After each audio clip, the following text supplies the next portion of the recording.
Saudi कफाला system बिल्कुल ख़त्म हो गया है। अब जितने भी लोग सऊदी में काम करते हैं वो कभी भी अपने देश जा सकते हैं, किसी भी कंडीशंस में अपना जॉब चेंज कर सकते हैं। सब कुछ बहुत अच्छा हो गया है, नॉर्मल हो गया है। ये न्यूज़ बस उसी तरह से है जिस तरह से 2000 रुपये के नोट में एक नैनो चिप रखा बताया गया था। जितनी भी मेन स्ट्रीम मीडिया है, चाहे वो टाइम्स ऑफ इंडिया हो, हिंदुस्तान टाइम्स हो, या फिर बहुत सारे ऐसे मेन स्ट्रीम मीडिया है जिसमें आपको यही सारे बातें बताए गए हैं। सऊदी कफाला सिस्टम के बारे में वही लोग बता सकते हैं जो सऊदी में रह चुके हैं, काम कर चुके हैं, जिनको प्रैक्टिकली पता है कि एक्चुअल में होता क्या है वहाँ पे। मैं खुद 13 साल सऊदी में काम कर चुका हूँ। मुझे इस टॉपिक पे बहुत अच्छा से नॉलेज है कि एक्चुअल में क्या था और अब क्या है। तो आज के इस वीडियो में मैं आपको क्लेरिफाई करूंगा, सिंपल भाषा में बताऊंगा, एक एक पॉइंट्स को बताऊंगा जिसका कोई रेफरेंस भी आपको नहीं चाहिएगा। आप अगर सऊदी में हैं तो उस चीज़ को खुद से वेरीफाई कर सकते हैं। पहले मैं सऊदी लेबर लॉज और उसकी गाइडलाइंस के बारे में इसी चैनल में आपको बताया करता था, लेकिन वो बहुत ही बुरा एक्सपीरियंस रहा, इसलिए मैं उसके लिए एक अलग चैनल बना दिया है, सऊदी लेबर गाइड का। वहाँ पे आप वो सारे वीडियोस देख सकते हैं। ठीक है, तो कफाला सिस्टम खत्म नहीं हुआ है। कफाला सिस्टम खत्म नहीं हुआ है। आप ये बोल सकते हैं कि उसको मॉडर्नाइज किया गया है, उसको अपग्रेड किया गया है। सऊदी में अभी भी कफाला सिस्टम है। कफाला सिस्टम होता क्या है पहले वो आप समझ लीजिए। कफाला एक वर्ड है जो कफिल से आया है। कफिल कौन होता है? जो सऊदी के नागरिक है। सऊदी के नागरिक अगर किसी को अपने कफाला में, अपने स्पॉन्सर में अगर सऊदी बुलाता है तो वो हो गया उसका कफिल। तो कफिल कौन हुआ? जो सऊदी के नागरिक है और उसको बुलाया, अपने काम पे रखा, तो वो हो गया कफाला सिस्टम। कफाला सिस्टम को ये भी बोला जाता है कि वो एक सेबरी है, गुलाम की तरह है, लेकिन वो अब पहले जैसा था उसमें अपग्रेड हुआ है। ठीक है, तो ये हो गया डेफिनेशन कफाला सिस्टम क्या होता है। जीसीसी कंट्रीज में हर जगह यही सिस्टम है जिसको स्पॉन्सरशिप सिस्टम बोल सकते हैं। बहरीन में था तो वो 2015 में, या 2015 में शायद उसको हटा दिया गया, 2009 में हटा दिया गया बताता है, लेकिन अभी भी कुछ कुछ प्रैक्टिस उसमें होता है। यूएई में भी 2015 से ये एबोलिश कर दिया गया। यूएई में काफ़ी हद तक हटा दिया गया। ऐसे ही बहुत सारे कंट्री है जिसमें स्पॉन्सरशिप सिस्टम है। मुझे नहीं लगता है कि सऊदी में ये स्पॉन्सरशिप सिस्टम परमानेंटली हट जाएगा जैसा न्यूज़ में बता रहे हैं। तो आप ध्यान से समझिए मैं आपको जो बोलना चाह रहा हूँ अभी। जब भी कोई अपना देश छोड़ के सऊदी जाता है, वहाँ पे काम करता है, वहाँ पे उसको कुछ सुविधाएं मिलने होते हैं, छुट्टी रहता है, सैलरी रहता है, मेडिकल रहता है, वही सारा चीज़ के बीच में आता है कफाला सिस्टम। अब जब आप इंडिया में हैं या फिर किसी भी कंट्री में हैं, सऊदी जाना चाहते हैं, तो पहले आप इंटरव्यू देते हैं। इंटरव्यू में सेलेक्ट हो गया तो आपको एक जॉब ऑफ़र मिलता है। जॉब ऑफ़र मिलने के बाद आपको वीज़ा प्रोसेसिंग होता है। वीज़ा प्रोसेसिंग जो भी वो इंटरमीडिएट है, मेडिकल वगैरह वो सब छोड़ दीजिए, वीज़ा मिलता है आपको। वीज़ा अगर आपको मिल गया, इसका टिकट बनता है। टिकट आपको एक बार मिल गया तो आप सऊदी जाते हैं। सऊदी जाने के बाद आपका मेडिकल होता है, अगर इंश्योरेंस का रिक्वायरमेंट है तो। ये ऑप्शनल है, कई इंश्योरेंस वाले नहीं करते हैं। मेडिकल होने के बाद आपका इकामा बनता है, इंश्योरेंस बनता है। इंश्योरेंस के बाद इकामा बनता है। इकामा बनने से पहले बहुत सारे लोगों का ये भी रहता है मेंबरशिप वाला, अगर इंजीनियरिंग काउंसिल का मेंबरशिप लेना है तो वो बनता है, इकामा बनता है। फिर आप काम करने लगते हैं, आपको मंथली सैलरी आता है। फिर आप छुट्टी जाना चाहते हैं, आपके कॉन्ट्रैक्ट के हिसाब से एग्जिट री एंट्री आपका लगता है। फिर आपका कॉन्ट्रैक्ट खत्म होता है, फिर आप नौकरी चेंज करते हैं, एक कंपनी से दूसरा कंपनी जाते हैं, कई लोग वापस अपने देश आ जाते हैं। बस यही पूरा साइकिल है, इसी पे सारा इश्यूज टिका हुआ है। ओके, अब पहले क्या होता था? पहले ये सारे सिस्टम का कोई कंट्रोलिंग मैकेनिज्म नहीं था, लेकिन अब आपको याद होगा 2021 में मैंने एक डिटेल वीडियो आप लोगों के साथ शेयर करा था जिसको बोला गया था Saudi labour reforms. Okay, labour reforms initiative, LRI बोला गया था, जो कि 14 मार्च 2021 से इम्प्लीमेंट किया गया था। ओके, अगर मैं सही डेट बोल रहा हूँ, हाँ 14 मार्च 2021 को वो इम्प्लीमेंट किया गया था। उसमें कुछ नए इनिशिएटिव लिए गए थे। कौन सा इनिशिएटिव लिए गए थे? पहला लिया गया था एम्प्लॉयमेंट मोबिलिटी के बारे में। दूसरा, वर्कर राइट्स को प्रोटेक्ट किया गया था। और तीसरा, सऊदी मार्केट्स को, सऊदी जो लेबर मार्केट है उसको अट्रैक्टिव बनाने के लिए कुछ लॉज इम्प्लीमेंट किए गए थे। ये तीन चीज़ें उस रिफॉर्म्स में लाए गए थे। ओके, अब मैं आपको बताता हूँ कुछ बातें जो आपको ध्यान से सुनना है। जब आप किसी फॉरेन कंट्रीज में काम करते हैं तो आपके कुछ बेसिक चीज़ें रहते हैं। वो कौन कौन से रहते हैं?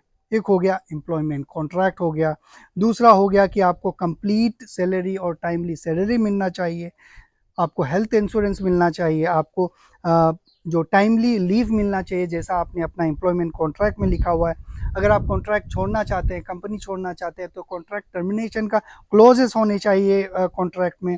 जब आप कंपनी चेंज करना चाहते हैं तो वो जो ट्रांसफ़र ऑफ स्पॉन्सरशिप या फिर ट्रांसफ़र ऑफ कंपनी का रूल्स होना चाहिए। डिस्प्यूट रिजोल्यूशन मतलब लेबर जो लॉज हैं, कोर्ट है, वो होना चाहिए। ओके। अब जो सऊदी का जो कफ़ाला सिस्टम पहले था, उसमें ये सारे का कोई गाइडलाइन नहीं था, कोई प्रोटेक्शन मैकेनिज़्म नहीं था। लेकिन अब इन सारे चीज़ों का एक-एक कंट्रोलिंग प्रोटेक्शन मैकेनिज़्म है। वो है क्या, मैं आपको बताता हूँ। सऊदी अब 100% कॉन्ट्रैक्ट कॉन्सेप्ट पे काम कर रहा है। मतलब अगर आप सऊदी में काम कर रहे हैं तो आपका एक कॉन्ट्रैक्ट होगा, लीगलाइज्ड होगा वाया क्यूबा।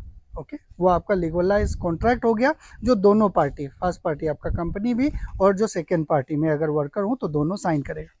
उसमें सारे बातें लिखा हुआ रहेगा, जो रूल्स एंड रेगुलेशंस है, आपका पोजीशन क्या है, कितने साल का कॉन्ट्रैक्ट है, कितना सैलरी है, कितने दिन पे आप छुट्टी जाना आपको बनता है, कौन सा फैमिली स्टेटस है, सिंगल स्टेटस है, आप टर्मिनेट करेंगे तो क्या रूल्स एंड रेगुलेशन है, ये सारी चीज़ें लिखा हुआ रहता है।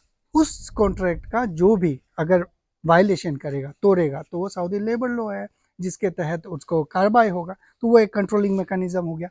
दूसरा एक सबसे बड़ा चैलेंज था वेज प्रोटेक्शन। पहले क्या होता था, पहले आपको सैलरी कैश में दिया जाता था, हैंड में दिया जाता था आपको। लेकिन अब ये 100% कंप्लाई कर दिया गया है कि आपको बैंक अकाउंट में ही आपका सैलरी ट्रांसफ़र होगा। 100% आपके बैंक अकाउंट में ही ट्रांसफ़र होगा। अगर नहीं होता है, डिले होता है, तो उसके लिए भी एक कंट्रोलिंग मैकेनिज्म है। अब यहाँ पे जो सैलरी है उसका भी एक जो पैरामीटर है कि भाई आपका गोसी में वही सैलरी रिफ्लेक्ट होना चाहिए जो आपके अकाउंट्स में मिले। अगर मान लीजिए कई बार आपने ऑब्जर्व किया होगा कि आपका सैलरी एक्स अमाउंट है, कम आया तो आपको गोसी से एक मैसेज आता है कि भाई आपका ये अमाउंट है और इतना मिला है, आप जस्टिफाई कीजिए। पहले कंपनी को जाता है, कंपनी बताता है कि ये डिडक्शन होगा, फिर आपको आता है कि कंफर्म करें। तो उससे क्या हो गया, एक प्रोटेक्शन मैकेनिज्म हो गया कि भाई आपको कंप्लीट और करेक्ट सैलरी मिल रहा है। दूसरा हो गया हेल्थ इंश्योरेंस। आप वहाँ काम कर रहे हैं तो आपको एक हेल्थ इंश्योरेंस होना चाहिए, जिसको गोसी ही मॉनिटर करता है। सारा एम्प्लॉय का एक वैलिड हेल्थ इंश्योरेंस होना चाहिए। Timely leave Saudi labour law के तहत आपके एम्प्लॉयमेंट कॉन्ट्रैक्ट में लिखा हुआ रहता है, उस हिसाब से आपको लीव मिलता है।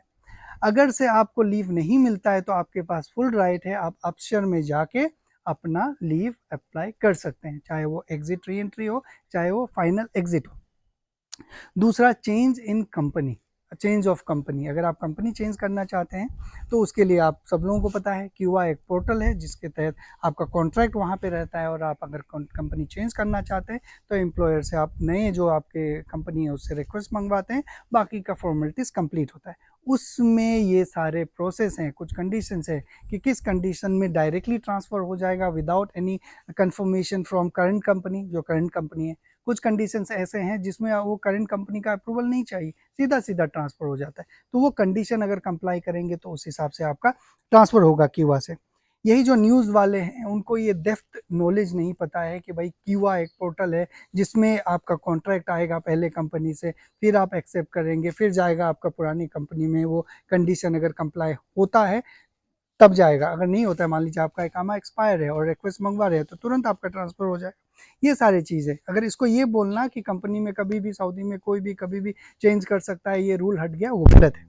जिसको बोलते हैं एम्प्लॉयमेंट मोबिलिटी, जो लेबर रिफॉर्म इनिशिएटिव जो है उसमें लाया गया था। ओके, एलआरआई जो है, जो 14 मार्च 2021 से इम्प्लीमेंट किया गया था, उसका एक मेन बेसिक कॉन्सेप्ट यही था, इंटरनल मोबिलिटी। अब आप इंटरनली है, पहले क्या होता था कि आपको एग्जिट जाना पड़ता था, फिर नया वीज़ा में आना पड़ता था, उसमें कॉस्ट, टाइम और रिसोर्स का प्रॉब्लम्स बहुत होता था। तो उन्होंने क्या करा, इंटरनली आप अपना ट्रांसफ़र ले लो, कोई ज़रूरत नहीं एग्जिट वीज़ा लेने का, राइट।